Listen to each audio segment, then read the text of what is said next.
الله ربي والإسلام ديني ومحمدا رسول الله ويقيني أدنو إليه ساجدا بجبيني اقبل صلاتي وللصواب اهديني يا ربي يا من هو مرشد.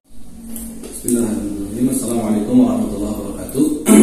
Hamdan wa syukran lillah wassalatu wassalamu ala rasulillah wa ala alihi wa sahbihi wa mawala. Asyhadu an la ilaha illallah wahdahu la syarika lahu wa asyhadu anna Muhammadan abduhu wa rasuluh la nabiyya wa rasulah ba'da. Amma ba'd. Sahabat pembelajar muamalah yang dirahmati Allah Subhanahu wa taala, pada pertemuan kali ini kita akan melanjutkan sisa pembahasan dalam ilmu faraid, masih seputar faraid di sesi keempat kalau nggak salah. Dan hari ini kita akan sama-sama belajar tentang istilah-istilah yang biasa dikenal dalam ilmu faraid. Jadi sebelum nanti kita masuk ke ilmu faraid, kita harus juga memahami tentang beberapa istilah yang sering digunakan dalam ilmu faraid. Gunanya untuk agar nanti lebih memudahkan kita dalam proses pembelajaran selanjutnya. Karena ini berkaitan dengan semacam dalil-dalil yang nanti akan sering kita jumpai ketika membahas Dzawil Furud. Jadi kita akan coba mengenal istilah dalam ilmu faraid.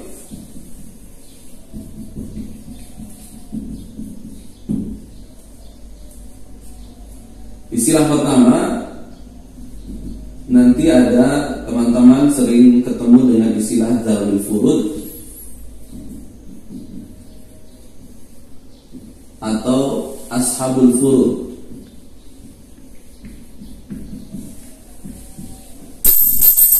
Dzawil Furud atau Ashabul Furud adalah merupakan ahli waris yang bagian warisannya sudah tertentu. Jadi setiap ahli waris nanti yang bagiannya sudah Allah tentukan, itu namanya golongan Dzawil Furud atau Ashabul Furud.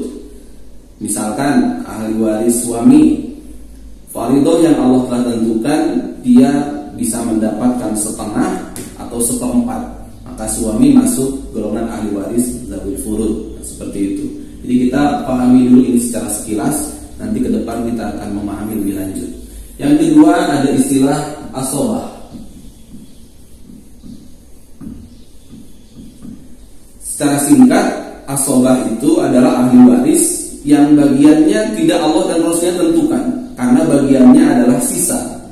Sisa dari mana yang dimaksud? Sisa setelah dibagikan warisan itu kepada golongan ahli waris yang termasuk Dzawil Furud atau Ashabil Furud. Itu namanya asobah. Yang ketiga ada Dzawil Arham.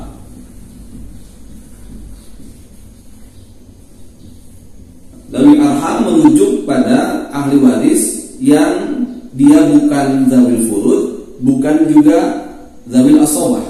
Jadi selain Dzawil Furud dan Asobah, ada ahli waris lain yang memiliki kedekatan hubungan rahim, Dzawil Arham dari rahim, itu masuk dalam golongan Dzawil Arham. Siapa saja Dzawil Arham nanti juga kita akan bahas di materi yang selanjutnya.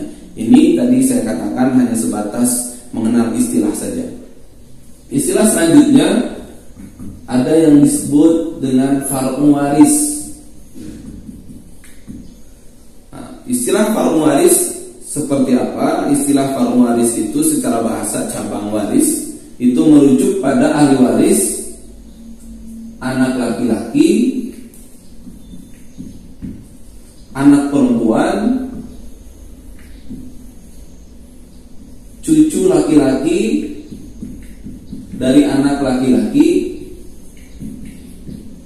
dan cucu perempuan dari anak laki-laki. Jadi orang-orang ini ahli waris anak laki-laki, anak perempuan, cucu laki-laki dari anak laki-laki, cucu perempuan dari anak laki-laki, itu tergolong yang kita sebut sebagai far'u waris.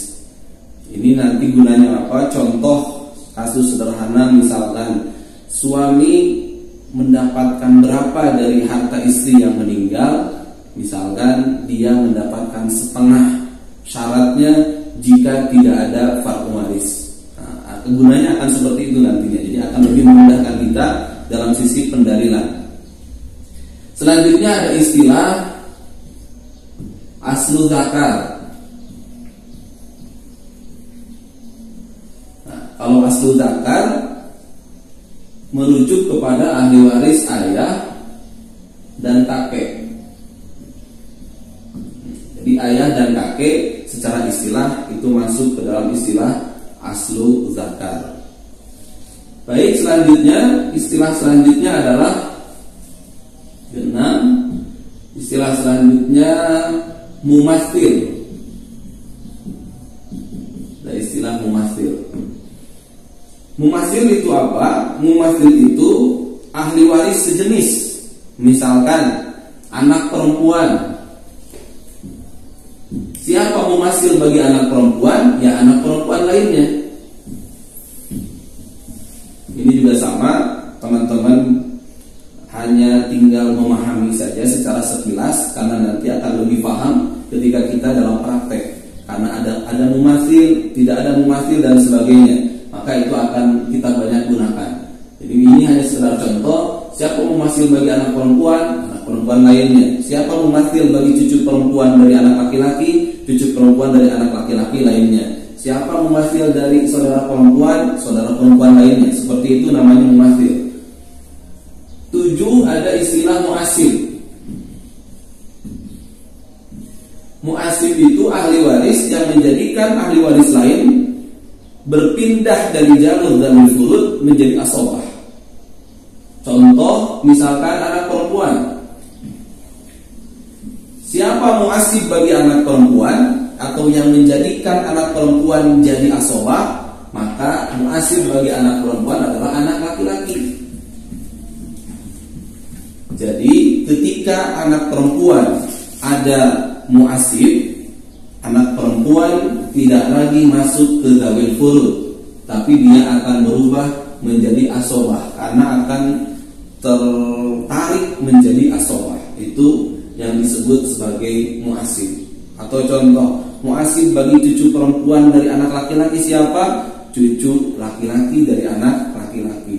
Mu'asib bagi saudara perempuan siapa? Saudara laki-lakinya, itu saudara laki-laki, si mayit. Itu mu'asib. Jadi teman-teman, ketujuh istilah ini nanti kita akan banyak sering ditemui dalam proses pembelajaran. Jadi pastikan hari ini kita minimal mengenal istilah ini untuk kemudian difahami dalam proses pembelajaran selanjutnya. Seperti itu dulu mungkin yang bisa disampaikan dalam sesi kali ini, mengenal istilah-istilah dalam ilmu faraid, dalam ilmu waris. Kita ketemu lagi di segmen berikutnya. Kita mulai belajar lanjutan dari lanjutan yang ini. Terima kasih. Assalamualaikum warahmatullahi wabarakatuh.